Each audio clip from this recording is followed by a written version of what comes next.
રાહુલ ગાંધીની અટકાયતના વિરોધમાં સુરત શહેરે કોંગ્રેસ ઉગ્ર વિરોધ પ્રદર્શન કર્યું. પોલીસે આગેવાનો અને કાર્યકર્તાઓની અટકાયત કરીને પરિસ્થિતિ કાબૂમાં લીધી.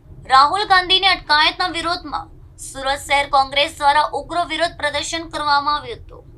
માન દરવાજા ખાતે ડોક્ટર બાબા સાહેબ આંબેડકરની પ્રતિમા પાસે મોટી સંખ્યામાં કોંગ્રેસના આગેવાનો અને કાર્યકર્તાઓ એકત્રિત થયા હતા.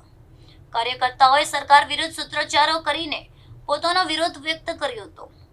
કોંગ્રેસે આ કાર્યવાહી લોકશાહી પર હુમલો હોવાનું જણાવ્યું હતું. વિરોધ દરમિયાન દેશના યુવા શિક્ષિત વિદ્યાર્થીઓના હક અને અધિકારીઓની રક્ષા કરવાની માંગ ઉઠાવવામાં આવી હતી.